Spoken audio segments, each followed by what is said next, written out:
नमस्कार दोस्तों, स्वागत है आप सभी का एक बार फिर से आपके अपने परिवार स्टोरी केयर में। उम्मीद करते हैं कि आप सभी स्वस्थ होंगे, मस्त होंगे। और दोस्तों, जैसा कि आपको पता होगा, हमने जो है पिछले कहीं वीडियोस में जो है रीट के मॉडल पेपर सॉल्व किए थे। और एक बार फिर से जो हम न्यू मॉडल पेपर्स के साथ में हाजिर है आपके सामने। ठीक है, तो अब पे जो है हम डेली आप लोगों के सामने जो है मॉडल पेपर को सॉल्व करने वाले हैं। इसमें जो है आज हम मॉडल पेपर नंबर 1 को देखेंगे। और इसी प्रकार से आपको जो है डेली अब मॉडल पेपर की क्लासेस इस चैनल पर मिलेंगी। तो चलिए शुरू करते हैं और देखिएगा कि आपके जो है इन क्वेश्चनों में से कितने राइट हो रहे हैं और कितने जो है रॉन्ग हो रहे हैं। ठीक है, इसका जो है आपको वीडियो एंड होने के बाद में कमेंट करके अवश्य बताना है। तो चलिए शुरू कर लेते हैं आज का हमारा जो है वीडियो। ठीक है,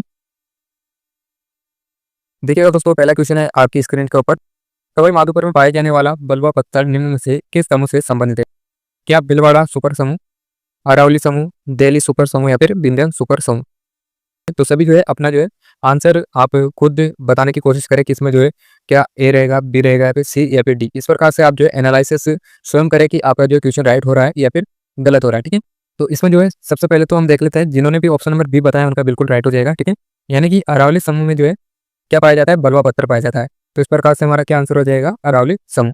और अगर आपसे ऐसा पूछा जाए कि किस किस जिलों में, तो ध्यान रखिएगा अलवर, अजमेर, उदयपुर में जो है शिष्ट और मिश्रित निश्च तथा चूना पत्थर तथा सवाई माधोपुर में बलुआ पत्थर और अरावली में जो है सिस्टम से जो संबंधित है। ठीक है, इस प्रकार से आपको ध्यान रखना है। क्वेश्चन नंबर 2 है, राजस्थान के किस क्षेत्र से विशाल सीमा वृक्ष गुजरता है? ऑप्शन से आपके भीलवाड़ा, राजसमंद, सवाई माधोपुर और धौलपुर, उदयपुर व बूंदी, डूंगरपुर या फिर सिरोही। तो ध्यान रखिएगा, इसमें जो क्या पूछा गया है कि राजस्थान के किस क्षेत्र से विशाल वृक्ष गुजरता है, तो ध्यान रखिएगा ये किस क्षेत्र गुजरेगा, तो आंसर हो जाएगा हमारा ऑप्शन नंबर बी। ठीक है, सवाई माधोपुर और धौलपुर, इसमें बिल्कुल सही आंसर हो जाएगा। तो याद रखना आपको, ये जो सीमा वृक्ष किससे गुजरेगा? सवाई माधोपुर और धौलपुर, उसका बिल्कुल सही आंसर हो जाएगा। उसके बाद में क्वेश्चन नंबर 3 है, अरावली पर्वतमाला का विस्तार है। ठीक है, अरावली पर्वतमाला का विस्तार जो है इसमें आपको बताना है। तो कौन सा होगा? क्या दक्षिण से पश्चिम से उत्तर पूर्व की ओर, उत्तर पूर्व से जो है दक्षिण पूर्व, दक्षिण पूर्व से पश्चिम उत्तर, पश्चिम उत्तर से दक्षिण पूर्व? तो ध्यान रखिएगा राइट आंसर हो जाएगा हमारा ऑप्शन नंबर पहला। ठीक है, यानी कि अरावली का जब भी आपसे पर्वतमाला का जो है विस्तार पूछा जाए तो ये हो जाएगा दक्षिण पश्चिम से उत्तर पूर्व की ओर। ठीक है, तो इस प्रकार से ऑप्शन नंबर फर्स्ट हमारा बिल्कुल करेक्ट आंसर हो जाएगा। उसके बाद में क्वेश्चन नंबर 4 देखते हैं, पश्चिमी मरुस्थलीय प्रदेश का उपविभाग नहीं है। तो बताइए, क्या शुष्क रेतीला प्रदेश, लूणी मैदान, शेखावटी प्रदेश या फिर बनास बेसिन? तो ध्यान रखिएगा इसमें जो है ये तीनों तो इसमें क्या है? शामिल है। बाकी इसमें जो है फोर जो ऑप्शन दिया गया है बनास बेसिन, ये इसमें नहीं है। ठीक है, तो इस प्रकार से जो है हमारा क्या आंसर हो जाएगा? बनास बेसिन इसमें बिल्कुल करेक्ट आंसर हो जाएगा। और आपसे पूछा जाए कि बनास बेसिन है वो किस हिस्से में पाया जाता है, तो ध्यान रखिएगा ये जो है पूर्वी मैदानी का हिस्सा है। ठीक है, किस में आएगा? पूर्वी मैदानी प्रदेश में आएगा। तो ये जो है हमारा आंसर हो जाएगा। ठीक है, और आपको ध्यान रखना है कि मरुस्थलीय प्रदेश को जो है दो भागों में बांटा गया है। ठीक है, कितने भागों में बांटा गया है मरुस्थलीय प्रदेश को? तो इसको जो है दो भागों में बांटा गया है। दो भाग कौन से? तो पहला तो है रेतीला शुष्क मैदान और दूसरा है अर्ध शुष्क मैदान, जिसे राजस्थान बांगर के नाम से भी जाना जाता है। तो ये भी आपको ध्यान रखना है। क्वेश्चन नंबर 5 है, निम्न में से कौन सा युग्म असुमेलित है? चार जो है ऑप्शन आपके सामने दिए गए हैं, इनमें से जो है असंगत आपको बताना है। ठीक है, एक तरफ जो है बालू का स्तूप और एक तरफ जो है जिले दिए गए। तो सबसे पहले क्या दिया गया है कि पवनानुवर्ती। ठीक है, जो कि जिले दिए गए हैं जैसलमेर, जोधपुर और बाड़मेर। तो ये तो बिल्कुल सही है। ठीक है, उसके बाद में बरकान दिया गया है, तो बरकान में क्या है? पालेरी, लूणकरणसर, ओसिया। तो बिल्कुल ये भी सही बात है। उसके बाद में दिया गया है कि अनुप्रस्थ में रावसर, जोबनेर, सिकर। तो ये क्या इसमें गलत हो जाएगा? ठीक है, ये जो दिया गया है ये इसमें क्या है? गलत है। उसके बाद में अवरोधी का जो दिया गया है, अवरोधी में क्या दिया गया है कि पुष्कर, बूढ़ा पुष्कर और बीचून की पहाड़ी। तो ये भी इसमें क्या है? सही हो जाएगा। तो गलत हमारा कौन सा हो जाएगा? ऑप्शन नंबर सी, क्योंकि वानप्रस्थ जो होते हैं ये कहाँ पे पाए जाते हैं? तो ध्यान रखिएगा इसका जो निर्माण है दीर्घ काल की जो हवाएं होती है उसमें होता है। ठीक है, दीर्घ काल में जो हवाएं चलती है उससे जो है इनका निर्माण होता है। और ये जो है तो कहाँ पाए जाते हैं? तो ध्यान रखिएगा बीकानेर, हनुमानगढ़ और हनुमानगढ़ के जो रावसर और हनुमान श्रीगंगानगर, सूरतगढ़, चूरू, झुंझुनू, इन जिलों में जो है इसका विस्तार है। तो इस प्रकार से जो है ये गलत हो जाएगा। क्वेश्चन नंबर 6, आकलउड फॉसिल पार्क स्थित है। ठीक है, आकलउड फॉसिल पार्क कहाँ है? क्या जैसलमेर, बाड़मेर, जोधपुर या फिर बीकानेर? तो इसका तो लगभग आपको सभी को आंसर याद होगा, क्योंकि कई एग्जाम में ये क्वेश्चन जो है पूछा भी जा चुका है। तो सही आंसर आपने अगर ऑप्शन नंबर फर्स्ट बताया तो बिल्कुल सही देगा। ठीक है, जैसलमेर इसमें राइट आंसर होगा। ये जो राज्य में करोड़ों वर्ष पुराने काष्ठ जीवाश्म जैसलमेर के निकट आकल गांव में संरक्षित है, ये आपको ध्यान रखना है। क्वेश्चन नंबर 7 है कि शुष्क रेतीले मैदान को अन्य भागों से पृथक करने वाली समरेखा है। ठीक है, क्या 20 सेमी, 25 सेमी, 50 सेमी या फिर 55 सेमी? तो ध्यान रखिएगा, आंसर हो जाएगा हमारा 25 सेमी। ठीक है, जो राज्य शुष्क रेतीला मैदान को जो है अन्य भौगोलिक भागों में 25 सेमी रेखा जो है पृथक करती है। उसके बाद में नेक्स्ट क्वेश्चन देखते हैं। पंचभद्रा पंचभद्रा सनवरला कपराना नामक कार्य पानी के गर्भ स्थित है। ठीक है, तो ये कहाँ हो जाएंगे? तो ध्यान रखिएगा, क्वेश्चन नंबर 8 में राइट आंसर हो जाएगा गौड़वाड़ प्रदेश। ठीक है, उसके बाद में नेक्स्ट क्वेश्चन देखते हैं। क्वेश्चन नंबर 9 है, परिहारा जो एक लवणीय गर्त है जो कहाँ स्थित है? ऑप्शन है आपके के बीकानेर, प्रतापगढ़, चूरू या फिर सीकर। तो ध्यान रखिएगा साथियों, राइट आंसर आ जाएगा हमारा चूरू। ठीक है, क्या पूछा गया कि परिहारा जो एक गर्त है तो ये कहाँ स्थित है? तो ध्यान रखिएगा चूरू में स्थित है। ये आपका बिल्कुल सही आंसर हो जाएगा। क्वेश्चन नंबर 10 है, राजस्थान में अरावली पर्वतमाला की लंबाई कितनी है? ठीक है, अरावली पर्वतमाला की लंबाई पूछी है, लेकिन आपको यहाँ पे ध्यान से पढ़ना है। यहाँ पे सिर्फ जो है राजस्थान की पूछी गई है, ना कि कुल इसकी लंबाई पूछी गई है। ठीक है, कुल जब भी बताएंगे तो इसका जो है अलग आंसर आएगा, और राजस्थान की जो जब लंबाई बताएंगे तो इसमें जो है अलग आंसर आएगा। ठीक है, तो सबसे पहले ध्यान रखिएगा, इसमें जो सही आंसर हो जाएगा हमारा वो कौन सा जाएगा? 550। ठीक है, यानी कि राजस्थान में तो इसकी लंबाई जो है कितनी है? 550 किलोमीटर है। जबकि अगर ऐसा पूछा जाए कि इसकी कुल लंबाई कितनी है, ठीक है, अरावली पर्वतमाला की कुल लंबाई कितनी है, तो आपको कितना बताना है? 692 किलोमीटर जो है इसका सही हो जाएगा। उसके बाद में क्वेश्चन नंबर 11 देखते हैं। राजस्थान का सर्वोच्च पर्वत शिखर है, ठीक है, क्या देलवाड़ा, ऋषिकेश, गुरु शिखर या फिर शेर? तो ध्यान रखिएगा, इसमें राइट आंसर हो जाएगा गुरु शिखर। गुरु शिखर जो कि कहाँ स्थित है? तो ध्यान रखिएगा सिरोही जिले में स्थित है। और इसे जो कर्नल जेम्स टोड ने क्या कहा था? संतों का शिखर कहा था। ठीक है, संतों का शिखर जो है कर्नल जेम्स टोड के द्वारा जो है गुरु शिखर को कहा था। ये भी आपको ध्यान रखना है, संतों का शिखर कहा था। उसके बाद में इसकी जो ऊंचाई है वो भी आपको ध्यान रखनी है। जो गुरु शिखर के लंबा ऊंचाई पूछी जाए आपके, तो इसकी जो ऊंचाई ध्यान रखिएगा 1722 मीटर है। ठीक है, 1722 मीटर इसकी ऊंचाई है, ये भी आपको ध्यान रखना है। क्वेश्चन नंबर 12 है, बोरट का पठार स्थित है, ठीक है, क्या उत्तरी अरावली, दक्षिण अरावली, मध्य अरावली या फिर पूर्वी अरावली? तो ध्यान रखिएगा, ये जो बोरट का पठार स्थित है ये कहाँ हो जाएगा? दक्षिणी अरावली में हो जाएगा। ठीक है, क्योंकि दक्षिणी अरावली क्षेत्र के जो उदयपुर जिले के उत्तरी पश्चिम भाग में, ठीक है, तथा उत्तरी पश्चिम भाग में कुंभलगढ़ और गोगुंदा के बीच में जो जो पठार होता है उसे जो बोरट के पठार के नाम से जाना जाता है। ठीक है, बोरट का पठार किन किन जिलों के मध्य है? तो ध्यान रखिएगा कुंभलगढ़ और गोगुंदा के मध्य का जो पठार होता है उसे क्या कहते हैं? बोरट का पठार के नाम से जाना जाता है, ये आपको याद रखना है। क्वेश्चन नंबर 13 है, देखिएगा, जयसमंद झील के पूर्व में स्थित विच्छेदित एवं अपरदित संरचना है। ठीक है, यानी कि जयसमंद झील के पूर्व में जो विच्छेदित तथा अपरदित संरचना है उसे किस नाम से जाना जाता है? तो ऑप्शन है गिरवा, बाकर, लसाड़िया का पठार या फिर बोराट का पठार। तो ध्यान रखिएगा, इसे जो कहा जाता है वो क्या कहते हैं? लसाड़िया का पठार। ठीक है, तो ऑप्शन सी जो है बिल्कुल सही आंसर हो जाएगा। 14 नंबर का हमारा क्वेश्चन है कि दी गई पर्वत चोटियों का सही अवरोही क्रम चुनें। ठीक है, सबसे पहले दिया गया कि ऋषिकेश, तो ऋषिकेश की ऊंचाई जो कितनी है? तो ध्यान रखिएगा, ऋषिकेश की तो हो जाएगी 1017। ठीक है, 1017 मीटर जो है ऋषिकेश की हो जाएगी। उसके बाद में बिल्लाली दिया गया है, तो इसकी कितनी हो जाएगी? तो इसकी हो जाएगी 775। ठीक है, 775 मीटर जो है इसकी हो जाएगी। उसके बाद में रोजा भाकर दिया गया है, तो रोजा भाकर की हो जाएगी 730 मीटर। ठीक है, 730 मीटर इसकी हो जाएगी। ऑप्शन नंबर डी माहिरा जी, ठीक है, माहिरा जी दिया गया है, तो इसकी हो जाएगी 933। ठीक है, 933 मीटर जो है इसकी हो जाएगी। तो इस प्रकार से जो है इसमें क्या पूछा गया कि सही अवरोही क्रम बताइए। तो अवरोही जब भी देखेंगे हम तो सबसे पहले एक हो जाएगा, ठीक है, यानी कि 1070। उसके बाद में ऑप्शन नंबर 4, ठीक है, यानी कि 933 जो कि माहिराज जी की है। फिर सेकंड ऑप्शन और फिर थर्ड, इस प्रकार से हम मिलान करेंगे तो इसमें जो हमारा ऑप्शन डी बिल्कुल सही हो जाएगा। ठीक, तो इसमें जो है सही आंसर क्या होगा? ऑप्शन नंबर डी हो जाएगा। अगला क्वेश्चन नंबर 15 है, बर परवेलिया, शिवपुरा, टूरा व देवारी स्थित है। तो ये जो दरें हैं ये कहाँ स्थित है? तो ध्यान रखिएगा, ये है मध्य अरावली में। मध्य अरावली में बिल्कुल राइट आंसर हो जाएगा। और ये भी आपको ध्यान रखना है, पूछा जा सके कि बर परवेलिया, शिवपुरा, सूर्रा व देवारी क्या है? तो ये क्या है? दरें हैं। ठीक है, क्वेश्चन नंबर 16 है, सुमेहनत करने वाला क्वेश्चन दिया गया है।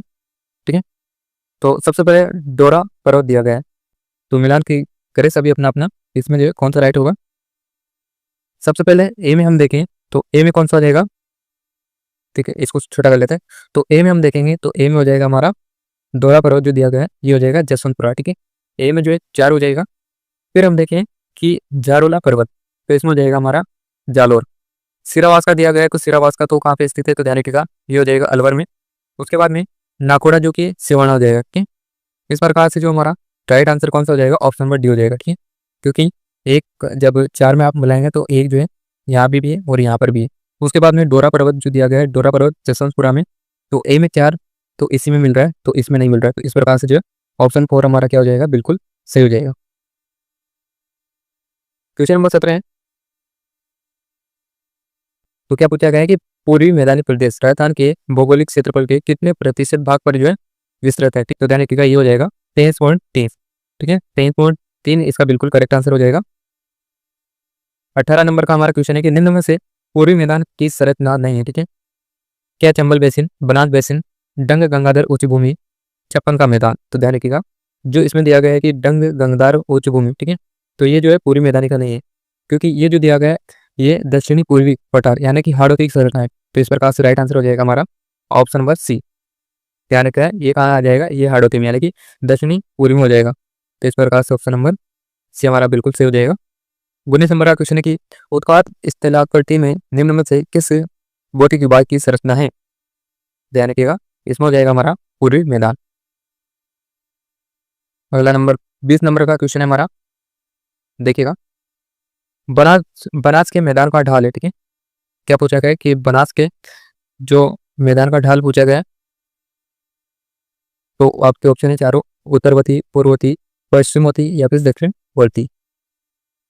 तो ध्यान रखिएगा राइट आंसर हो जाएगा हमारा ऑप्शन नंबर बी, यानी कि पूर्ववर्ती जो है इसमें बिल्कुल सही आंसर हो जाएगा। और इसकी जो है समुद्र तल से जो ऊंचाई पूछी जाए तो क्या है, कितनी होगी, 150 से 300 मीटर इसकी समुद्र तल से ऊंचाई होती है। और इसका जो ढाल होता है वो किधर होता है, तो ध्यान रखिएगा पूर्व की ओर होता है, ठीक।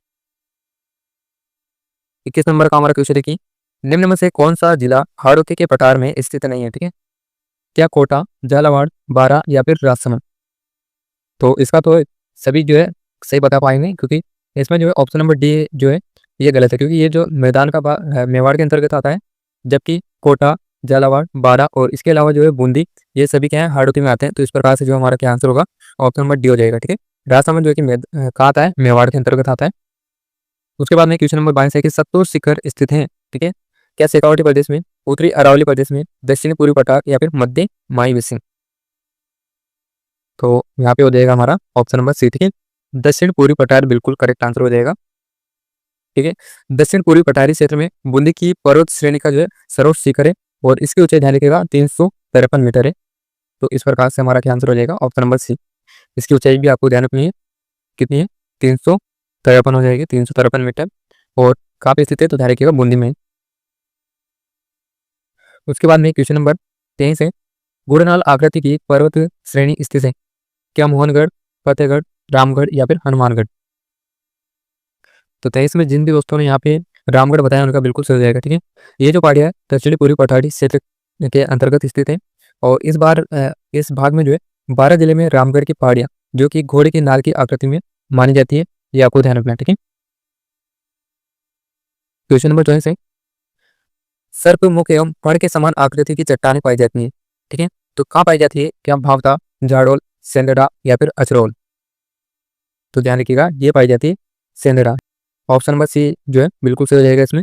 और ध्यान रखिएगा ये कहाँ पड़ता है, तो ये पाली के अंतर्गत पड़ता है, ठीक है। पाली के समीप जो है सेंदड़ा नामक स्थान पड़ता है, जहाँ पर जो है सर्वमुख एवं फण के समान की जो है क्या पाई जाती है, चट्टानें पाई जाती है, ये आपको ध्यान रखना है। और ये स्थान भी आपको ध्यान रखना है, पाली में स्थित है, ठीक है। क्वेश्चन नंबर 25 है कि राजस्थान की प्री कैम्ब्रियन चट्टानों का आधारभूत वर्णन सबसे पहले किसने किया था। क्या एम हेरोन, एस के चटर्जी, जेवी होल्डम या फिर डी एन वाडिया।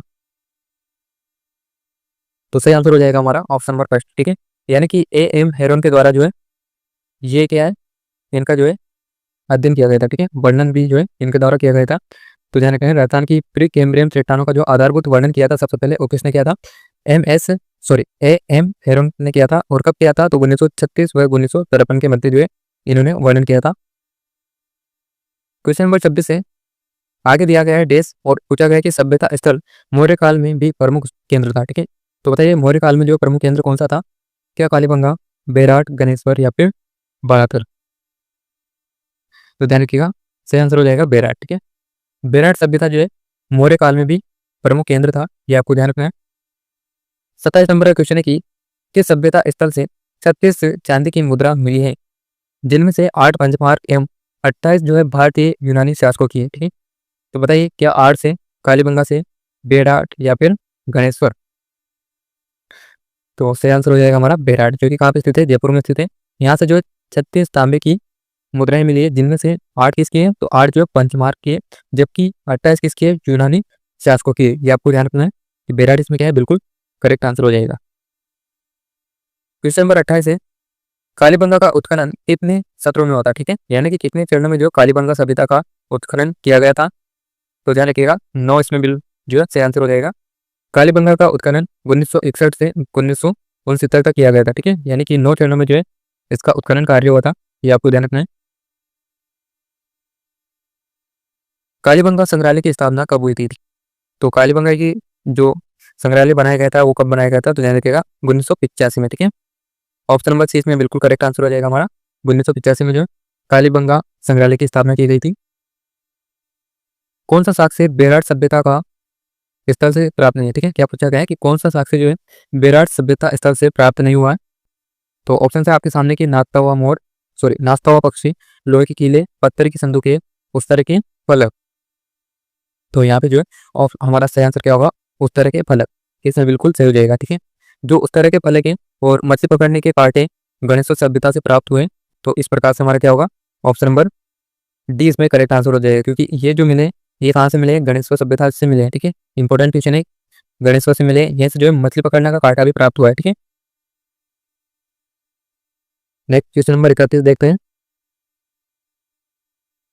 देखिएगा, सभ्यता स्थल जहाँ से सूती कपड़े के अवशेष मिले थे। ठीक है, तो बताइए कौन कौन से स्थलों से जो है सूती वस्त्र के अवशेष प्राप्त हुए थे? ऑप्शन सभी आपके सामने है, कमेंट करना है आपको। तो यहाँ पे जो है ध्यान रखिएगा, हमारा सही आंसर हो जाएगा बेराट और बालातल, इन दोनों स्थानों से जो है सूती वस्त्र के जो है साक्ष्य प्राप्त हुए हैं। ठीक है, तो 2 और 4 जो इसमें बिल्कुल करेक्ट आंसर हो जाएगा। क्वेश्चन नंबर 32 है, ताम्र संचय एवं ताम्रवती नाम से प्रसिद्ध सभ्यता स्थल क्रमशः है। ठीक है, तो ध्यान रखिएगा, ताम्र संचय किसे कहते हैं? तो ये हो जाएगी हमारे गणेश्वर। ठीक है, गणेश्वर को जो है ताम्र संस्कृति सॉरी ताम्र संचय के नाम से जाना जाता है।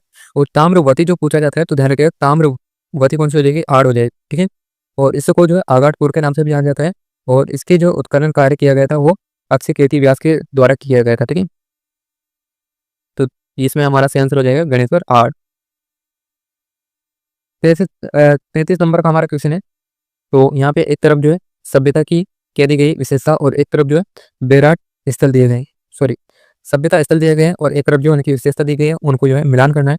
तो सबसे पहले देखेंगे तो 11 कमरों वाला जो भवन है, ठीक है, तो ये कहाँ से मिला था? तो ये मिला था हमें बालाथल से। ठीक है, 11 कमरों का भवन प्राप्त हुआ था हमें, तो ये कहाँ से हुआ था? बालाथल से मिला था। उसके बाद में हम देखें कि तो बालाथल यहाँ पे 2 जगह दिया गया है। ठीक है, तो सबसे पहले इसमें हम पहले ही मिला लेते हैं। ठीक है, यानी कि इसमें मिला लेते हैं, इसको छोड़ते हैं अभी। उसके बाद में हम देखें कि सम्राट अशोक के स्तंभ जो कि कहाँ से मिले थे? बेराट से मिले थे। और कोटि के चावल उत्पादन, तो ये भी कहाँ से मिले थे हमें? तो ये भी जो है यहीं से मिले थे। और बाकी जो है ऑप्शन नंबर 4 जो दिया गया है, त्रिरत्न चक्र के चिन्ह युक्त अलंकृत, तो ये जो है बेराट से मिले थे। तो दोस्तों इसमें जो है सम्मिलित पूछा गया है। ठीक है, क्वेश्चन में जो है थोड़ा डाउट वाला क्वेश्चन है, इसमें जो है हमें बताना है कि कौन कौन से जो इसमें सुमिलित है और बाकी एक जो इसमें असुमिलित है वो हमें बताना है। ठीक है, तो ध्यान रखिएगा, सबसे पहले दिया गया है 11 कमरों का भवन, जो कि कहाँ से मिला था? बालाथल से मिला था। ये बात बिल्कुल सही हो जाएगी। उसके बाद में question number sorry option number 2 में दिया गया है कि सम्राट अशोक के स्तंभ, जो कि बेराट दिया गया है, तो ये भी क्या इसमें सही हो जाएगा। कुछ कोटि का चावल उत्पादन, जो कि 8 दिया गया है, तो ये भी क्या सही हो जाएगा। बाकी इसमें 4 ऑप्शन क्या है इसमें गलत हो जाएगा, तो इस प्रकार से हमें बताना है। तो हम देखेंगे इसमें कि 1, 2 और 3 क्या इसमें सही है, बाकी 4 ऑप्शन क्या इसमें गलत दिया गया है, क्योंकि त्रिरत्न चक्र के जो चिन्ह युक्त अलंकृत गढ़ हैं वो बालातल से प्राप्त नहीं हुए हैं। ठीक है, तो ये कहाँ से प्राप्त हुआ है, तो ध्यान रखिएगा बेराट से जो है त्रिरत्न चक्र के चिन्ह युक्त अलंकृत घड़े मिली और यहीं से जो है दीपक, नाचता हुआ मोर, ठीक है, नाचते हुए पक्षी एवं हाथ से बना वस्त्र भी मिला है। तो ये आपको ध्यान रखना है। ऑप्शन हमारा जो है डी इसमें क्या है, असुमिलित है। तो इस प्रकार से ऑप्शन नंबर सी क्या है, बिल्कुल सही हो जाएगा। क्वेश्चन नंबर 35 हमारे सामने कि कालीबंगा से प्राप्त साक्ष्य हैं, ठीक है। तो ध्यान रखिएगा कालीबंगा से कौन कौन से साक्ष्य प्राप्त हुए, तो ध्यान रखिएगा लकड़ी की नालियां जो कि यहाँ से मिली है, अग्निकुंड ये भी मिले हैं, दुर्ग तो इसके अवशेष भी प्राप्त हुए, उसके बाद में नगर की जो है प्राचीर, ठीक है। तो इस प्रकार से जो चारों ऑप्शन इसमें से मिले हमें, ठीक है। तो ऑप्शन नंबर 4 इसमें बिल्कुल सही हो जाएगा। क्वेश्चन नंबर 36 है आर्य संस्कृति से संबंधित सभ्यता स्थल नहीं है, ठीक है। तो आर्य से संबंधित हमारा सभ्यता स्थल नहीं है, वो हो जाएगा 9, ठीक है। 9 जो है इसमें बिल्कुल सही हो जाएगा। उसके बाद में क्वेश्चन नंबर 37 है हमारा, और इसमें जो है एक तरफ सभ्यता स्थल और एक तरफ जो है उनके उत्खननकर्ता यानी कि खोज करने वाले के नाम दिए गए। तो इसमें से जो है एक असंगत है वो हमें बताना है, ठीक है। सबसे पहले कालीबंगा में दिया गया है बीवी लाल और पी के थापर, तो ये तो बिल्कुल क्या है, सही है, ठीक है, इसका तो सही हो जाएगा। आर में दिए गए अक्षय कीर्ति व्यास और RC अग्रवाल, तो ये भी क्या है, इसमें सही है। गणेश्वर से जो दिए गए, ठीक है, गणेश्वर के HP साकलेट, तो ये क्या इसमें गलत हो जाएगा, क्योंकि गणेश्वर के जो खोजकर्ता थे वो थे रमेश चंद्र अग्रवाल, ठीक है। तो यहाँ पे जो है ऑप्शन 3 क्या है, गलत है, बाकी 4 क्या है, सही है। बालाथल के जो है VS मिश्र हो जाएंगे। तो इस प्रकार से जो है सही आंसर हो जाएगा हमारा ऑप्शन नंबर सी, ठीक है। इसमें जो है रमेश चंद्र अग्रवाल सही होगा। क्वेश्चन नंबर 38 से हमारा बेराट सभ्यता स्थल की खोज या उत्खनन से संबंधित नहीं है, ठीक है। तो कौन है जो बेराट से संबंधित नहीं है, तो ध्यान रखिएगा इसमें जो दिया गया है वीरेंद्र नाथ मिश्र, जो कि इसमें गलत है, ठीक है।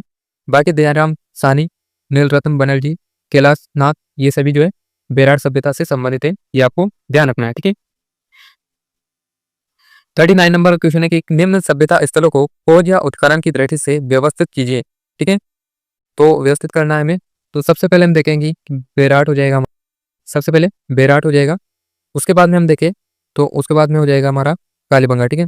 2 पे कालीबंगा हो जाएगा, सॉरी इसमें जो सबसे पहले बेराट होगा, बेराट के बाद में हो जाएगा हमारा कालीबंगा, ठीक है। फिर उसके बाद में आड़ हो जाएगा, फिर हो जाएगा बालातल। तो इस प्रकार से मिलान करेंगे तो ऑप्शन क्या है, डी इसमें बिल्कुल सही हो जाएगा, ठीक है। डी वाला ऑप्शन बिल्कुल करेक्ट होगा, क्योंकि आपको ध्यान रखना है जो बेराट की जो है खोज की गई थी वो किसके द्वारा की गई थी, तो दयाराम साहनी के द्वारा की गई थी। और सन भी आपको ध्यान रखना है, बेराट की जो खोज की गई थी 1952, ठीक है। 1952 में जो है दयाराम साहनी के द्वारा इसकी खोज की गई थी। कालीबंगा की हम बात करें तो कालीबंगा की जो खोज की गई थी 1953 में की गई थी, ठीक है। और किसके द्वारा की गई थी, तो ध्यान रखिएगा कालीबंगा में जो है अमलानंद घोष के द्वारा जो है अमलानंद घोष के द्वारा इसकी खोज की गई थी। उसके बाद में हम बात करें कि आड़, ठीक है। तो आड़ की कब की गई थी, तो आड़ की जो है 1953 में की गई थी, ठीक है। इसकी भी जो है 1953 में की गई थी और खोजकर्ता इसके थे अक्षय कीर्ति व्यास। जबकि हम बालातर की अगर बात करें तो बालातर की जो खोज हुई थी 1993 में की गई थी VN मिश्र के द्वारा, ठीक है। तो ये भी आपको ध्यान रखना है, सन भी। प्रश्न नंबर 40 है 2 मुंह का चूल्हा व बहुत प्रकार के बर्तनों के साथ सिलबट्टा व पेन निम्नलिखित में से किस स्थान से प्राप्त हुए हैं, ठीक है। तो इसमें जाएंगे हमारा हार्ड। यूनानी शासक मिनेंडर के सिक्के किस सभ्यता से प्राप्त हुए, तो ध्यान रखिएगा ये हुए थे बेराट। 42 नंबर का हमारा क्वेश्चन है कि किस सभ्यता के लोग अपने मृतकों को आभूषणों के साथ दफनाते थे, ठीक है। तो इसमें हो जाएगा हमारा हाड़वासी जो है मृतक को जो आभूषणों के साथ दफनाने का कार्य करते थे। किस सभ्यता में मकान एवं बस्तियों बनाने में ईंटों का प्रयोग नहीं होता, तो ईंटों का जो है प्रयोग नहीं होता था, ये बात है किस सभ्यता से संबंधित है, तो ध्यान रखिएगा गणेश्वर में, ठीक है। गणेश्वर में जो है अधिकतर पत्थर के बांध प्राप्त हुए, तो यहाँ से जो है लोगों ने जो है पत्थर के मकान भी बनाए थे। तो इस प्रकार से जो है गणेश्वर के इसमें बिल्कुल सही जाएगा।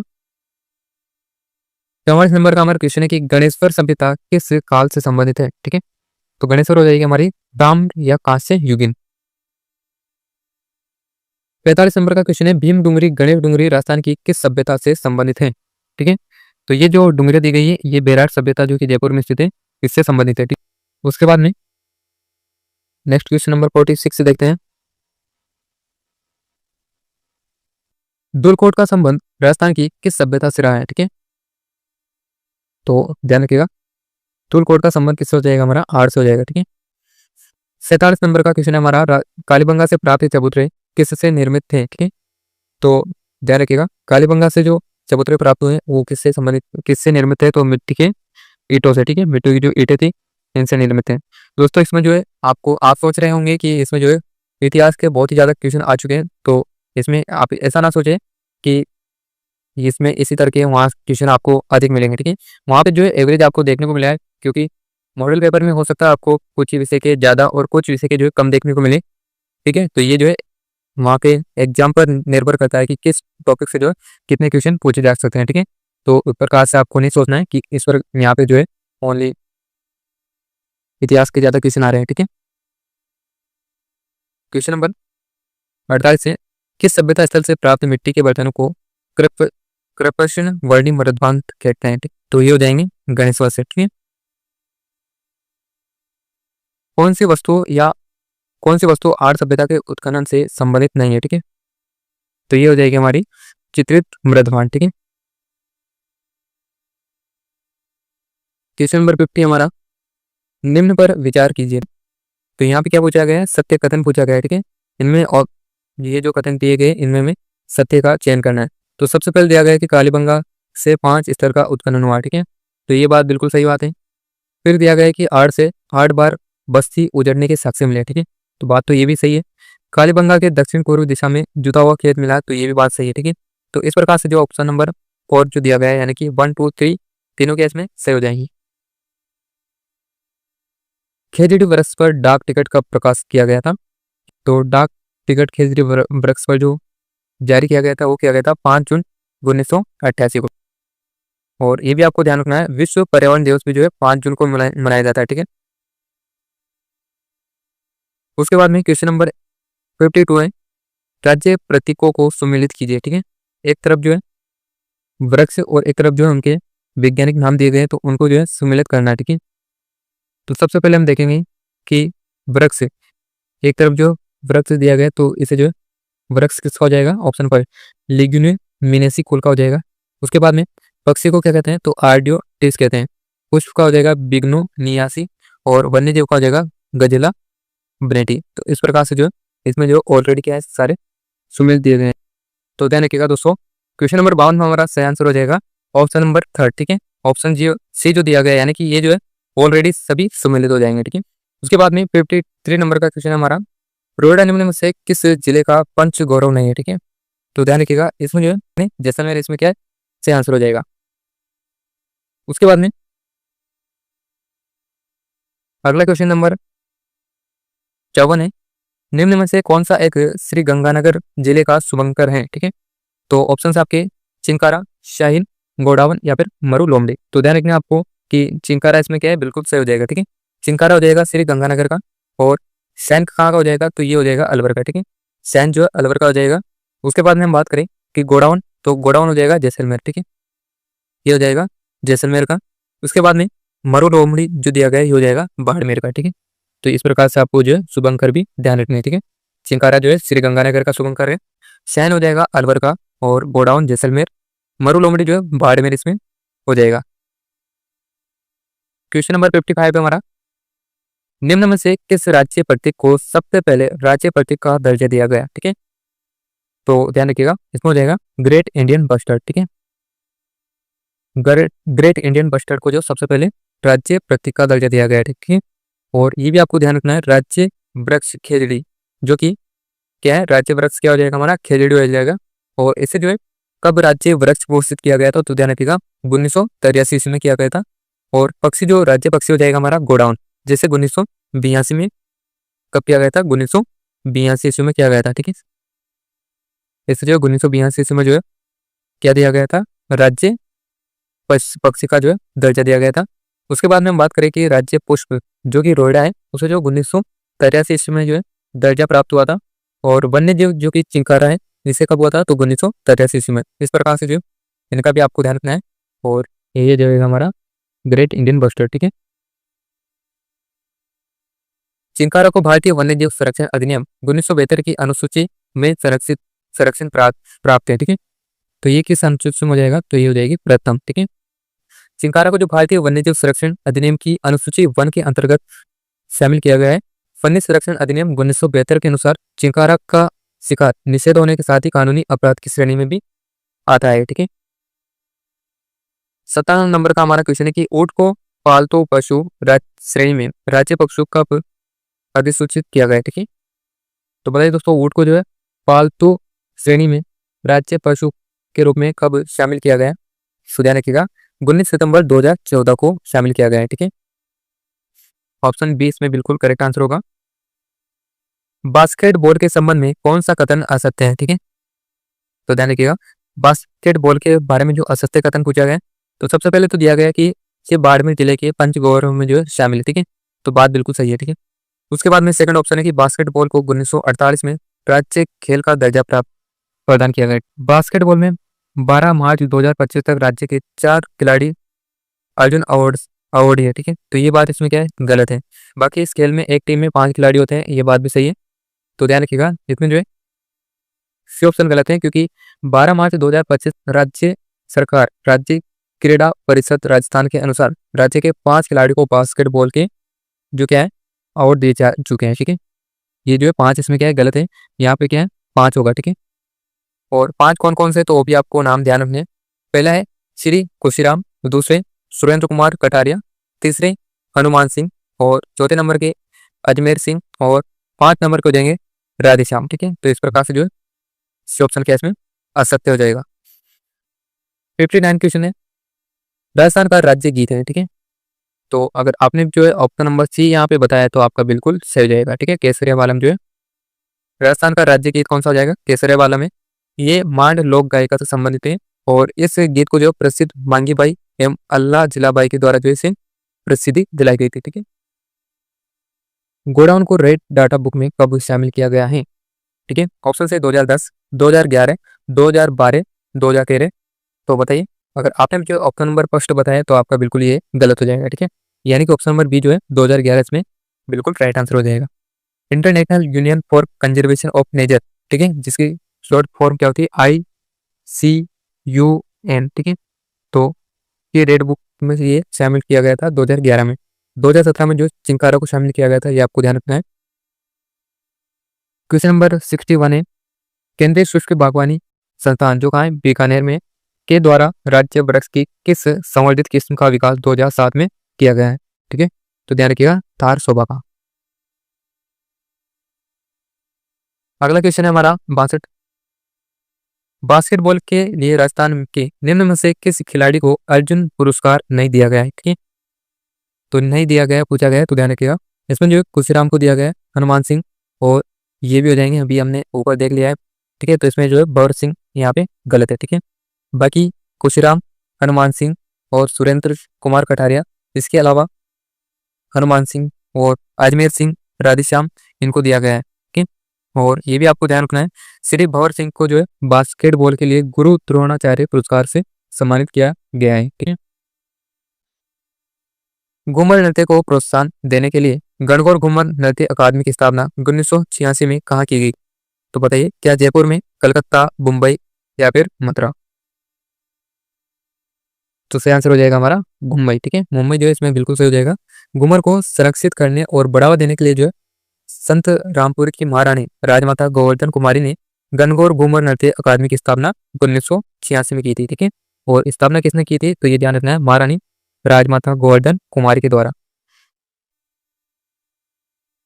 आपरे मिश्रण का उपयोग निम्न में से किस राज्य चिन्ह के चार्ट के रूप में जो प्रयुक्त किया जाता है। तो यानी क्या खेलेड इसमें क्या सही हो जाएगा।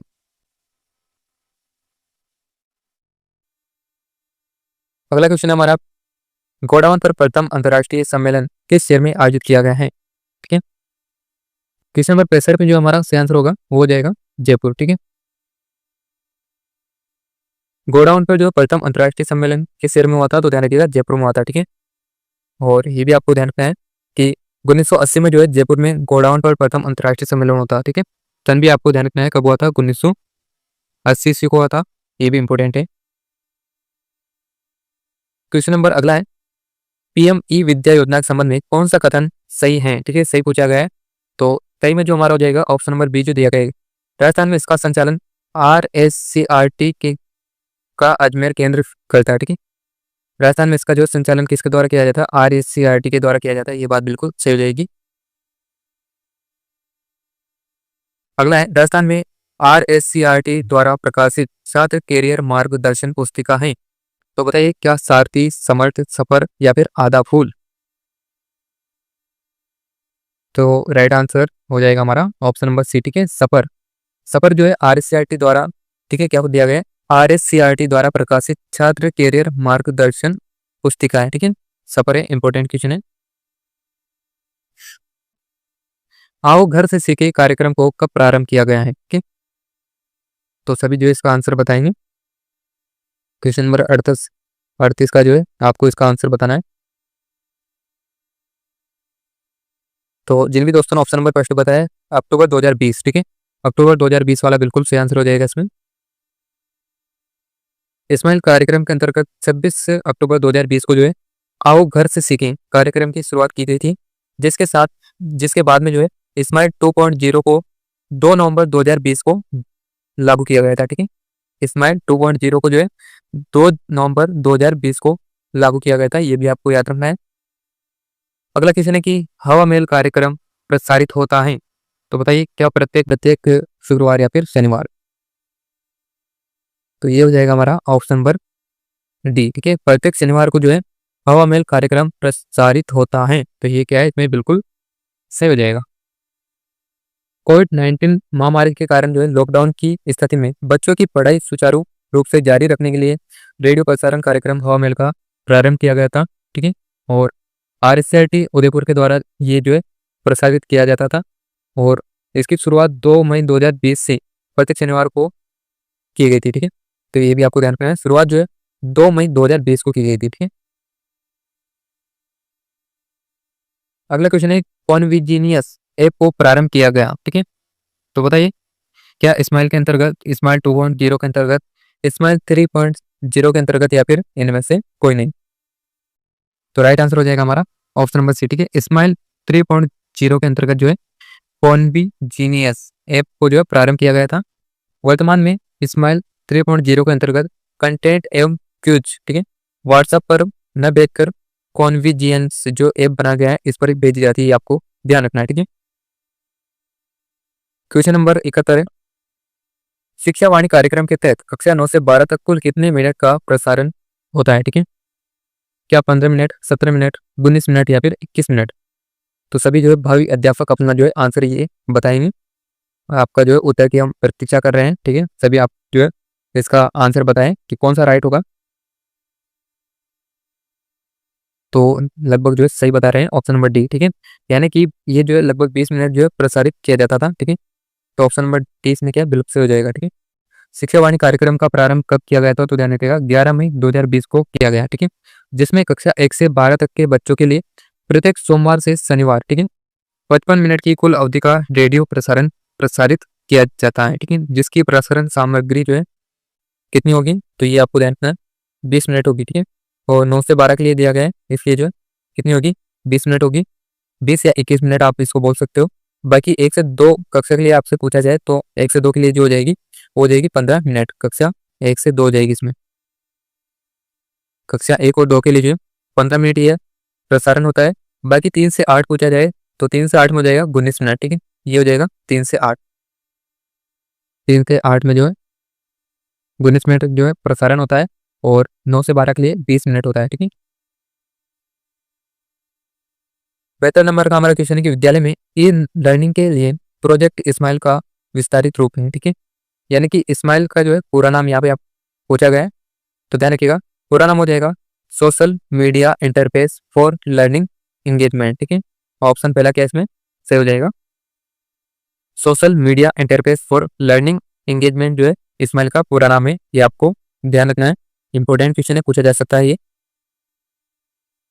बेहतर नंबर का हमारा क्वेश्चन है कि राजस्थान में बस्ता मुक्त दिवस कार्यक्रम का ध्येय वाक्य, ठीक है, बस्ता मुक्त दिवस का जो है वाक्य क्या है? तो ध्यान रखिएगा इसका जो ध्येय वाक्य क्या हो जाएगा, संभावनाओं का शनिवार। ठीक है, ऑप्शन सी क्या इसमें सही हो जाएगा। तो ध्यान रखिएगा नो बैक डे की थीम संभावना का शनिवार है। और ऐसा कहा जाता है कि इसका जो है उद्घाटन 20 फरवरी 2020 को किया गया था। ठीक है, उद्घाटन कब किया गया था? तो 20 फरवरी 2020 को किया गया था। ये भी आपको याद रखना है। 2020 में जो है बस्ता मुक्त दिवस, ठीक है, इसकी शुरुआत की गई थी। और ये जो है प्रत्येक शनिवार को अलग अलग थीम पर जो है आयोजित होता है। ठीक है, और ये भी आपको ध्यान रखना है। तो प्रथम शनिवार की जो थीम क्या होती है, तो ध्यान रखिएगा, राजस्थान को पहचानो। सेकंड शनिवार की थीम भाषा कौशल विकास। तृतीय शनिवार की थीम खेलेगा राजस्थान तो बढ़ेगा राजस्थान। चतुर्थ शनिवार की मैं वैज्ञानिक बनूंगा। और पांचवें शनिवार की थीम रखी जाती है बाल सभा मेरे अपनों के साथ। ठीक है, तो ये 5 शनिवार में जो है अलग अलग थीम के माध्यम से जो है इसे आयोजित किया जाता है। ठीक है, क्वेश्चन नंबर 74 है, निपुण भारत कार्यक्रम के लक्ष्यों के अनुसार वर्ष देश तक देश का प्रत्येक बच्चा ग्रेड 3 तक मूलभूत साक्षरता का एक संख्या गणना कौशल आवश्यक रूप से प्राप्त कर सके। तो इसमें जो है क्या पूछा गया है कि निपुण भारत कार्यक्रम के लक्ष्यों के अनुसार वर्ष तक देश का प्रत्येक बच्चा ग्रेड 3 तक मूलभूत साक्षरता एवं संख्या गणना कौशल आवश्यक रूप से प्राप्त कर सके। तो ये कब तक रखा गया है? तो ये रखा गया है 2026 और 27 तक जो है ये लक्ष्य रखा गया है। 75 नंबर क्वेश्चन है हमारा, निष्ठा कार्यक्रम के चरणों को उनके प्रशिक्षण मॉडल से सम्मिलित कीजिए। ठीक है, तो सम्मिलित करने वाला क्वेश्चन यहाँ पे दिया गया है। सबसे पहले दिया गया कि निष्ठा 1.0। ठीक है, तो निष्ठा 1.0 को जब मिलाएंगे तो इसमें हो जाएगा हमारा ऑप्शन 4। ठीक है, यानी कि प्राथमिक स्तर पर शिक्षक प्रशिक्षण हो जाएगा। उसके बाद में ऑप्शन सेकंड, ठीक है, निष्ठा 2.0, तो ये हो जाएगा हमारा माध्यमिक स्तर शिक्षण, माध्यमिक स्तर शिक्षक शिक्षण हो जाएगा। उसके बाद में निष्ठा 3.0 में हो जाएगा हमारा निपुण भारत, एक निपुण भारत के लिए एक निष्ठा। और 4 में हो जाएगा ऑप्शन फर्स्ट, यानी कि प्रारंभिक बाल्यावस्था की देखभाल एवं शिक्षा। तो इस प्रकार से जो ऑप्शन सी इसमें बिल्कुल सही हो जाएगा। अगला क्वेश्चन है, मुख्यमंत्री दीक्षित राजस्थान का आयोजन कब किया गया? तो ध्यान रखना है, इसका जो है आंसर हो जाएगा 20। लेटेस्ट क्वेश्चन है ये, 2025 का क्वेश्चन है ये। तो ये आपको ध्यान रखना है कि मुख्यमंत्री शिक्षित राजस्थान का आयोजन कब किया गया है? तो 21 से 22 जनवरी 2025 में से आंसर हो जाएगा। दीक्षा कार्यक्रम का सही विस्तारित रूप है, ठीक है, दिशा जो फॉर्म यहाँ पे पूछी गई है। तो यहाँ पे ध्यान रखिएगा, डिजिटल इंफ्रास्ट्रक्चर और नॉलेज शेयरिंग इसका बिल्कुल राइट आंसर हो जाएगा। और ये भी आपको ध्यान रखना है, दीक्षा वेब पोर्टल को जो है 5 सितंबर 2017 को लॉन्च किया गया। दीक्षा के लॉन्च होने के बाद पाठ्य पुस्तकों में QR कोड लगाए गए। ठीक है, दीक्षा वेब का जो है लॉन्च कब हुआ था? तो ध्यान रखिएगा 5 सितंबर 2017 को जो है इसे लॉन्च किया गया था। 78 क्वेश्चन है, स्कूल प्रमुखों और शिक्षकों की समग्र उन्नति के लिए राष्ट्रीय पहल कार्यक्रम को पहचानिए। ठीक है, तो ये हो जाएगा निष्ठा। ठीक है,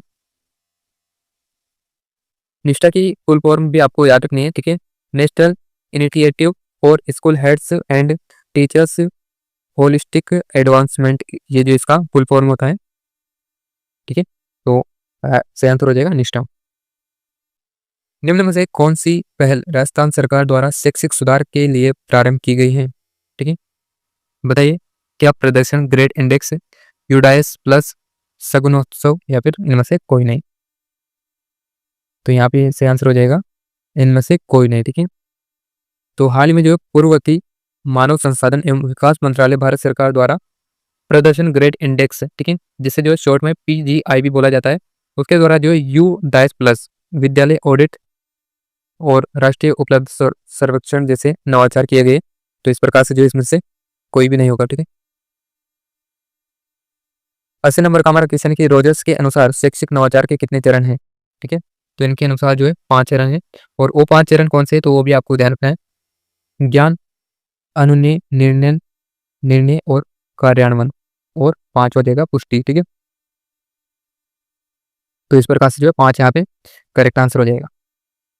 हाल में चंडीगढ़ के मोहाली में आयोजित all India national power lifting tournament में गर्विक्स राज श्रीमाली ने ब्रॉन्ज मेडल जीता। तो इनका संबंध किस जिले से है? ठीक है, क्या जयपुर, कोटा, चित्तौड़गढ़, उदयपुर। तो ये हो जाएंगे उदयपुर के, ठीक है। तो ध्यान रखिएगा, चंडीगढ़ के मोहाली में आयोजित all India national power lifting tournament में ब्रॉन्ज मेडल जीतने वाले गर्विष्ठ राज श्री मालिका संबंध कहाँ से हो जाएगा, उदयपुर से हो जाएगा, ठीक है। इंपॉर्टेंट क्वेश्चन है। क्वेश्चन नंबर 82 देखते हैं।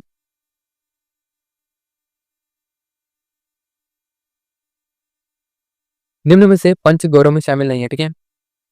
क्या एक उपज, एक योजना, एक खेल या फिर एक उत्पाद? तो सही आंसर हो जाएगा हमारा एक योजना, जो कि इसमें शामिल नहीं है। बाकी एक उपज, एक खेल और एक उत्पाद ये भी है, लेकिन ये जो दिया गया है ये इसमें शामिल नहीं है, ठीक है। और उसके बाद में अगला क्वेश्चन देख लेते हैं। खेमरा समिति हाल ही में चर्चा का विषय रही, इसका संबंध किस मुद्दे से है, ठीक है। तो इसका जो है किस मुद्दे से संबंधित ध्यान रखिएगा, वेतन विसंगति से है, ठीक है। खेमरा समिति का जो है किससे हो जाएगा, ये हो जाएगा वेतन विसंगति। राजस्थान की पूर्ववर्ती सरकार द्वारा राजस्थान सरकार के कर्मचारियों के वेतन में जो है विसंगतियों को दूर करने और वेतन ढांचे में सुधार करने तथा अतिरिक्त पदोन्नति देने संबंधी निर्णयों की समीक्षा के लिए गठित की गई थी और समिति द्वारा हाल ही में अपनी रिपोर्ट भी प्रस्तुत की गई है, ठीक है। तो ये जो है ध्यान रखना आपको। नो वन लेफ्ट बिहाइंड अभियान हाल ही में किस जिले में संचालित किया गया है? तो ये ध्यान रखिएगा, नो वन लेफ्ट बिहाइंड, ठीक है। तो ये जो अभियान चलाया गया था ये चलाया गया है डूंगरपुर में, ठीक है। 7 दिसंबर 2024 को पंचकुला में प्रारंभ 2 दिवसीय टीबी उन्मूलन अभियान में राजस्थान के कितने जिले शामिल किए गए हैं? तो ये आपको ध्यान रखना है। इसमें जो शामिल किए गए 5 जिले किए गए शामिल, ठीक है। और 5 जिले जो है कौन कौन से वो भी ध्यान रखना है। पहला हो जाएगा बारा, फिर कोटा, झालावाड़, हनुमानगढ़ और राजसमंद। ये 5 जिले जो है पंचकुला जो अभ्यारण्य, तो ये भी आपको ध्यान रखना है, ठीक है। 86 नंबर का क्वेश्चन है कि राइजिंग राजस्थान समिट 2024 में 3 आर में शामिल नहीं है, ठीक है। पहला है पूर्ण, दूसरा जिम्मेदार, तीसरा प्रतिस्थापन और चौथा दिया गया तैयार। तो ध्यान रखिएगा इसमें जो है शामिल नहीं है वो हो जाएगा प्रतिस्थापन, ठीक है। बाकी इसमें पूर्ण हो जाएगा, जिम्मेदार हो जाएगा, तैयार हो जाएगा, ठीक है। और ये जो है आपको ध्यान रखना है 3 आर का क्या होगा, एक पहले तो आपका आर से हो जाएगा रिप्लेट, ठीक है। रिप्लेट यानी पूर्ण हो जाएगा, उसके बाद में रेस्पॉन्सिबल यानी कि जिम्मेदार, और तीसरे आर का जो हो जाएगा रेडी, रेडी का अर्थ होता है तैयार। तो इस प्रकार ये हमारा सही आंसर होगा। आभा आईडी बनाने में राजस्थान का कौन सा जिला प्रथम स्थान पर रहा, ठीक है। तो ये ध्यान रखिएगा, आभा आईडी बनाने में जो प्रथम स्थान पर रहे हैं वो रहा है जयपुर, ठीक है। दिसंबर 2024 में जारी रिपोर्ट के अनुसार जो है राजस्थान आभा आईडी बनाने में भारत में सेकंड नंबर पर रहा है, ठीक है। भारत में कौन से स्थान रहा है इसका, दूसरा रहा है राजस्थान का। जबकि राजस्थान के जिले वार आंकड़े के अनुसार जो है प्रथम 4 जिले रहे, और 4 जिले में जो सबसे पहले जयपुर, उदयपुर, अलवर और नागौर रहे हैं, ठीक है। 88 नंबर का क्वेश्चन है, कोप 16 में निम्न में से किसने राजस्थान का प्रतिनिधित्व किया, ठीक। ऑप्शन है सौम्या गुर्जर, वासुदेव देवनानी, शर्मिष्ठा चटर्जी, नारायण लाल गुर्जर। तो बताइए दोस्तों कोप 16 में जो है किसने राजस्थान का प्रतिनिधित्व किया था? तो यहाँ पे ऑप्शन नंबर डी क्या है इसमें बिल्कुल सही हो जाएगा, ठीक है। नारायण लाल गुर्जर जो इसमें करेक्ट आंसर होगा। और ये भी आपको ध्यान रखना है, ये जो कहाँ के राजसमंद के हैं, ठीक है। राजसमंद के नारायण लाल गुर्जर ने रियाद यानी कि यूएई में, ठीक है, 16 कोप सम्मेलन में राजस्थान का प्रतिनिधित्व किया है, ये आपको याद रखना है। जीएसटी काउंसिल की 55वीं बैठक हाल ही में किस शहर में आयोजित की गई है? तो ध्यान रखिएगा, जीएसटी काउंसिलिंग की जो काउंसिल, ठीक है, जीएस 55 की बैठक हुई थी वो कहाँ हुई थी, जैसलमेर में हुई थी। और ये कब हुई थी? तो ध्यान रखिएगा 20-21 दिसंबर 2024 को हुई थी। हाल ही में विश्व के सबसे बड़े सोलर पार्क का शिलान्यास किया गया है, ठीक है। तो ये पार्क किस जिले स्थान पर लगाया जा रहा है? तो सभी जो है अपना आंसर बताएंगे कि सबसे बड़ा सोलर पार्क का शिलान्यास किया गया है, और ये जो पार्क है ये किस स्थान पर है? ऑप्शन से रनखार, पुंगल, बड़ला या फिर दमोतारी। तो ये हो जाएगा ऑप्शन नंबर क्या होगा, बी हो जाएगा, पुंगल। पुंगल इसमें बिल्कुल सही आंसर हो जाएगा, ठीक है। बीकानेर जिले के पुंगल में जो है 4000 मेगावाट क्षमता के सोलर पार्क स्थापित करने का कार्य किया जा रहा है, और इसका जो है ऑनलाइन शिलान्यास श्री नरेंद्र मोदी ने 17 दिसंबर 2024 को जयपुर के दादिया से किया था, ठीक है। और ये park Rajasthan solar park development company limited के द्वारा विकसित किया जा रहा है। और यहाँ पे जो है 2000 मेगावाट की एक क्या है 2 इकाइयाँ स्थापित की गई हैं। ठीक है, यानी कि 2 मेगावाट की 2000 मेगावाट की यानी कि 2 इकाइयाँ स्थापित की गई, ये आपको ध्यान रखना है। ठीक है, एक इकाई 1000 की है, तो इस प्रकार से आप 2 से इंटू करेंगे तो 2000 की जो है यहाँ पे इकाइयाँ स्थापित की गई है। 91 नंबर का क्वेश्चन है कि निम्न में से किस संधि की जो गलत है। ठीक है, किस शब्द में संधि गलत है पूछा गया है। सबसे पहले अतः प्लस एव दिया गया और इसमें जो है अतः दिया गया, तो ये तो गया बिल्कुल सही रहेगा। उसके बाद में दिया गया मम प्लस इतर ममेतर दिया गया, तो ये भी सही है और ये भी सही है। अक्ष प्लस उहिनी, ठीक है, अक्षोणी, ये भी सही है। नव प्लस उड़ा जो दिया गया है नवोड़ा, ठीक है, तो ये तो क्या इसमें गलत हो जाएगा। ठीक है, नव प्लस उड़ा तो क्या इसमें सही है, लेकिन इसमें जो है मात्रा कितनी होती है, एक होती है। ठीक है, न ओ डा, ठीक है, नवोडा इस प्रकार लिखा जाता है, तो इसमें जो है 2 मात्रा देने के कारण ये क्या है हमारा अशुद्ध हो जाएगा। 92 नंबर का क्वेश्चन है कि निम्न में से किस शब्द में सही संधि है। अब क्या पूछा है, सही पूछा है। सबसे पहले रमा प्लस इस दिया गया है। ठीक है, तो रमा प्लस इस दिया गया है, तो ये तो क्या इसमें गलत है। ठीक है, क्योंकि राम प्लस इस दिया गया है, तो ये तो गलत है। ठीक है, क्योंकि ये क्या होता है, रमा प्लस इस होता है। ठीक है, रमा प्लस इस होगा ये, तो इस प्रकार से जो है ये राम गलत दिया है यहाँ पे। उसके बाद में उत्तर प्लस अयन दिया है। ठीक है, उत्तरायण दिया गया है, तो ये भी क्या इसमें गलत है। उत्तर प्लस अयन होता है। ठीक है, तो उत्तर प्लस अयन से क्या होगा हमारा उत्तरायण हो जाएगा। ठीक है,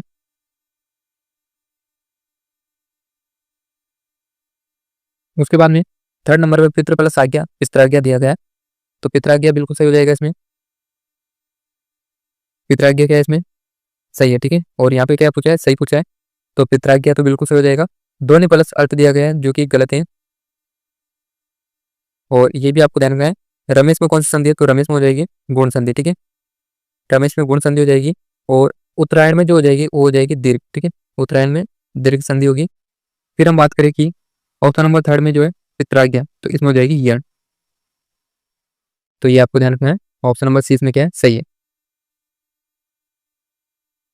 निम्नलिखित में से वृद्धि संधि का उदाहरण है। ठीक है, वृद्धि संधि का उदाहरण तो आपको इसमें से आसानी से मिल जाएगा, क्योंकि अधिकतर जो इसमें 2 मात्राएं आपको देखने को मिलती है, तो इस प्रकार से जो सदैव सदैव इसमें बिल्कुल सही होगा। ठीक है, सदा प्लस एव इसमें जो है संधि विच्छेद होगा, और वृद्धि संधि का ये उदाहरण है। और यहाँ पे जो महोदय दिया गया है, तो महोदय का में जो है संधि पूछी जाए तो कौन सी हो जाएगी, गुण संधि हो जाएगी। ठीक है, उसके बाद में महोदय का जो विच्छेद होगा महा प्लस उदय। फिर हम बात करें कि सर्वेक्षण दिया गया सर्व प्लस इक्षण। ठीक है, तो इसमें हो जाएगी गुण। ठीक है, इसमें तो हो जाएगी गुण संधि। उसके बाद में अभिस्सा जो कि अभि प्लस इच्छा बनेगा, और इसमें जो है दीर्घ संधि होगी। ठीक है, इसमें कौन सी संधि होगी, दीर्घ होगी, तो इस प्रकार से जो है ऑप्शन सी क्या है अपना सही आंसर हो जाएगा। क्वेश्चन नंबर 94 है मातृनुमति शब्द में संधि है। ठीक है, मातृनुमति, मातृ धन अनुमति यानी कि मातृनुमति, और संधि इसमें हो जाएगी हमारी कौन सी हो जाएगी, यानी इसमें बिल्कुल सही हो जाएगी। 95 नंबर का हमारा क्वेश्चन है कि विसर्ग संधि से निर्मित शब्द हैं। ठीक है, तो विसर्ग संधि से निर्मित हमारा शब्द हो जाएगा मनोनुकल्प। ठीक है, और इसका जब संधि विच्छेद होगा तो क्या होगा, मन धन अनुकूल हो जाएगा। ठीक है, मन धन अनुकूल हो जाएगा इसका संधि विच्छेद। और अत्यधिक में जब संधि विच्छेद करेंगे तो अति धन अधिक। ठीक है, अति धन अधिक होगा, तो इसमें कौन सी होगी, यण होगी। ठीक है, अत्यधिक में जो है यण संधि हो जाएगी। फिर पूछा गया कि उत्तम, तो उद धन प्लस उत उद। ठीक है, उत नहीं होगा, उद धन तम, यानी कि व्यंजन संधि हो जाएगी उत्तम में, और तन्मय में जो होगी वो कौन सी होगी, व्यंजन संधि हो जाएगी।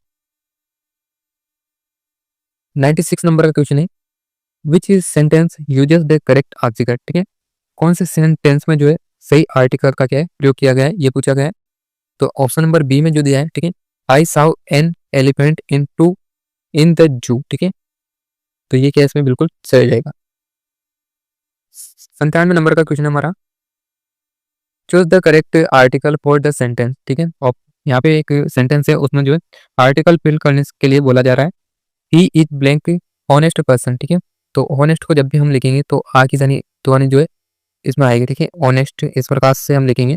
तो पहला अक्षर जो क्या आ रहा है इसमें, स्वर आ रहा है, ठीक है। स्वर आने पर जो है हमेशा क्या प्रयोग करते हैं हम, एन का प्रयोग करते हैं। तो इस प्रकार से जो है he is an honest person, इसमें क्या है सही हो जाएगा। 98 नंबर का क्वेश्चन दिया गया है और इसमें जो है वापस से जो है आर्टिकल फिल करने के लिए बोला जा रहा है, ठीक है। आई मेट यूरोपियन टूरिस्ट, ठीक है। यूरोपियन जब हम लिखेंगे तो यू से स्टार्ट होगा। तो यू क्या है कि व्यंजन होगा, तो व्यंजन पे का यूज होने पर जो है एक हम प्रयोग करेंगे, ठीक है। I met a European tourist, इसमें बिल्कुल राइट हो जाएगा। 99 है और वापस से जो है आर्टिकल का क्वेश्चन है। I saw black one eyed cat in the street, ठीक है। क्या यानी कि मैंने अपनी एक गली में जो है कैट को देखा, एक आंख वाली, ठीक है। तो इस प्रकार से हम वन को जब लिखेंगे, ठीक है, वन, तो वन वापस जो है किससे शुरू हो रहा है, व्यंजन से हो रहा है। तो इसमें जो है वापस से कौन सा हो जाएगा हमारा, ए हो जाएगा, ठीक है। 99 में जो है ए वाला हमारा सही हो जाएगा। 100 नंबर का क्वेश्चन है हमारा, चूज द करेक्ट सेंटेंस, ठीक है। इसमें से जो है कौन सा सही है, ध्यान रखिएगा। सही पूछा गया है तो सही हो जाएगा आई नीड डिवाइस, ठीक है। आई नीड डिवाइस इसमें सही हो जाएगा। तो उसके बाद में अगला क्वेश्चन। तो दोस्तों आज के वीडियो में हम इतने ही क्वेश्चन देख लेते हैं, ठीक है। बाकी ये बचे हुए क्वेश्चन हम अगले क्लास में देख लेंगे। तो उम्मीद करते हैं आपको वीडियो अच्छा लगा होगा और आपके जो कितने के क्वेश्चन सही हुए हैं तो कमेंट करके ज़रूर बताइएगा। और बाकी किसी प्रकार का आपका कोई डाउट हो, कोई क्वेश्चन हो तो कमेंट करके अवश्य बताइएगा। मिलते हैं नए वीडियो के साथ में, तब तक के लिए जय हिंद, जय भारत। और चैनल को सब्सक्राइब नहीं किया तो कर लीजिएगा। चलिए मिलते हैं नए वीडियो के साथ में, तब तक के लिए धन्यवाद।